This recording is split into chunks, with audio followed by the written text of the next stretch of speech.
Amén. Que Dios les bendiga, hermanos. Les saludo en el amor de Cristo. Vamos a orar para empezar este nuevo estudio bíblico. Señor Jesús, te doy gracias por este día. Gracias por la salud, Señor, que nos has dado, por la vida y por los alimentos de este día. Te pedimos, Señor, que bendigas este estudio, que pueda llegar a los hermanos, Señor, para que puedan seguir creciendo en el conocimiento de tu palabra. Te pido que me des sabiduría y discernimiento para entregar tu enseñanza. Te lo pido en el nombre de tu Hijo Jesús. Amén. Bien, sigamos avanzando entonces con el capítulo 3 del libro de Hebreos. Capítulo 3 del libro de Hebreos, vamos a leer desde el versículo 1 hasta el versículo 6. Amén. Dice así: Jesús es superior a Moisés, dice la Reina Valera. Por tanto, hermanos santos, participantes del llamamiento celestial, considerad al apóstol y sumo sacerdote de nuestra profesión, Cristo Jesús, el cual es fiel al que le constituyó, como también lo es Moisés en toda la casa de Dios, porque de tanto mayor gloria que Moisés es estimado digno éste, cuando tiene mayor honra que la casa el que la hizo. Porque toda casa es hecha por alguno, pero el que hizo todas las cosas es Dios. Y Moisés, a la verdad, fue fiel en toda la casa de Dios, como siervo, para testimonio de lo que se iba a decir. Pero Cristo como hijo sobre su casa, la cual casa somos nosotros, si retenemos firmes hasta el fin la confianza y el gloriarnos en la esperanza. ¿Cierto? Capítulo 3 entonces, del libro de Hebreos. Nos remontamos al año 64 después de Cristo y nos habla o hace referencia a la persona de Moisés, ¿cierto? Dice, por tanto, hermanos santos, participantes del llamamiento celestial, ¿cierto? Se refiere al llamamiento que Dios hace a los creyentes. Considerad al apóstol, y esta es la única instancia en que la Biblia se refiere a Cristo como el apóstol, pero se refiere a él. Apóstol y sumo sacerdote de nuestra profesión, Cristo Jesús, ¿cierto? Eh, el cual, dice el 2, es fiel a Dios que le constituyó, ¿cierto? Eh, Debería leerse, mejor dicho, quien lo nombró apóstol y sumo sacerdote, ¿cierto? Como también lo fue Moisés sobre toda su casa, ¿cierto? Eh, Aquí Pablo trataba de referirse, ¿cierto?, a la superioridad de Jesús respecto a Moisés, pero con mucha delicadeza, ¿cierto? Porque Moisés era muy idolatrado en esa época por todo lo que había hecho, por todo lo que Dios lo había utilizado para liderar al pueblo de Israel. Por lo tanto, Pablo, ¿cierto?, habla de él con mucha delicadeza, ¿cierto? Eh, pero refiriéndose a que hay grandes diferencias entre los dos, entre Jesús y Moisés, ¿cierto? Porque de tanto mayor gloria que Moisés, que es Jesús, es estimado digno, ¿cierto? Es decir, Pablo declara la humanidad de Cristo, pero ahora habiendo sido humano, lo declara superior a Moisés, ¿cierto? Así como tiene mayor dignidad que la casa el que la fabricó, ¿cierto?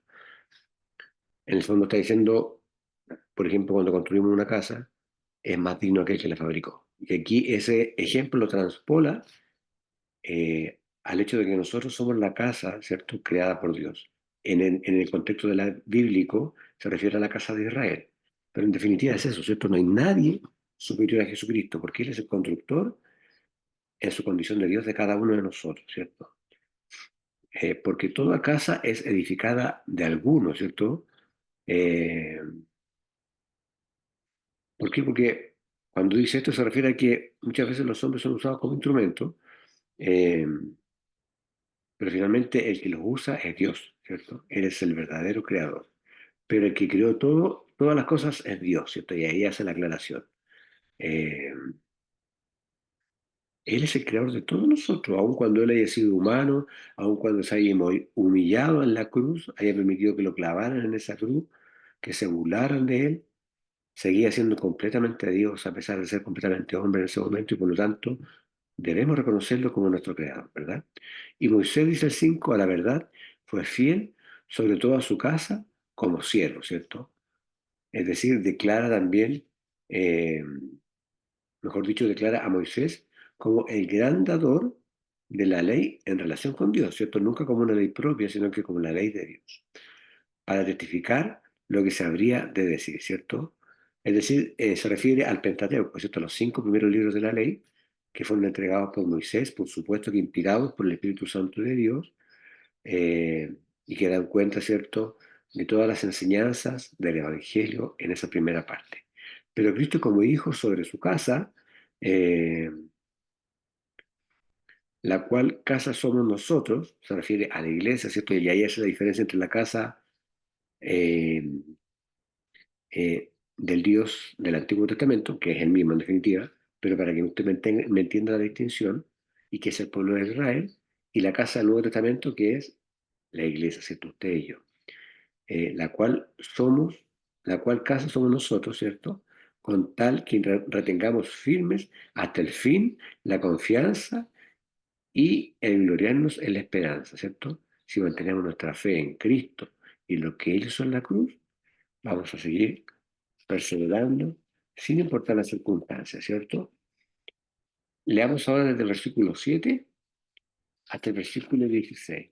Del 7, o lo vamos a terminar, del 7 al 19, ¿cierto? Dice la Reina Valera, el reposo del pueblo de Dios.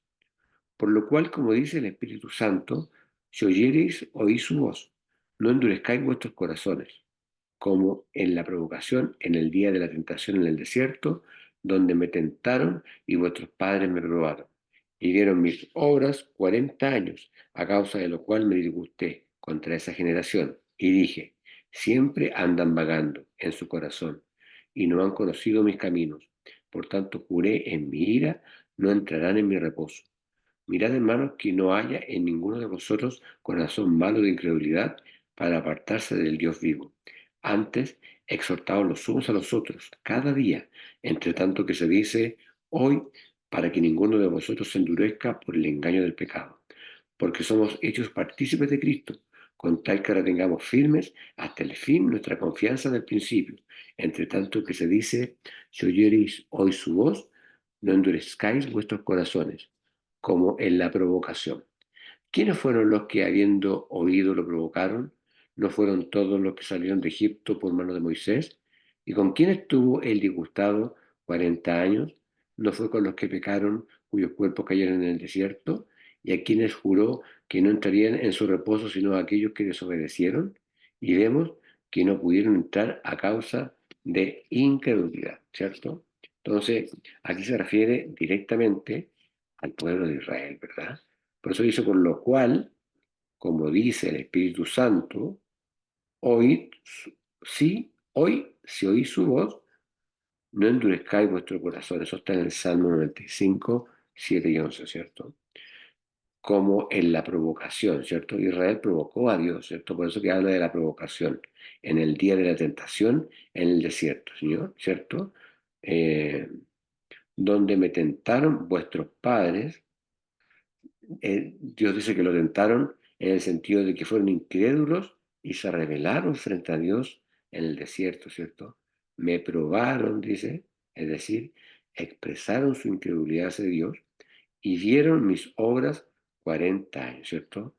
La, la evidencia estaba alrededor de ellos con respecto al poder y los milagros de Dios. Imagínense usted una columna de fuego que los calentaba en la noche, los orientaba, ¿cierto? Los protegía de los enemigos, el maná caído del cielo, el agua que brotaba de la roca, y aún así no creían después de haber visto todos esos milagros. A causa de lo cual me disgustó con esta generación por su incredulidad, ¿verdad? Y dije, siempre divagan ellos de corazón, ¿cierto? No han conocido mis caminos. Y eso pasó porque no tenían el deseo de conocerlo. Una persona incrédula definitivamente no tiene el deseo de conocer a Dios y por eso que se queda pegado, por decirlo de alguna manera, a sus caminos, ¿cierto? Juré pues en mi ira, dice el Señor, eh, es un sentido figurado, por supuesto, y aunque fuera ira, es una ira santa, ¿verdad? Pero es un sentido figurado respecto al propósito decidido que él tenía en el sentido de cómo iba a obrar con el pueblo de Israel.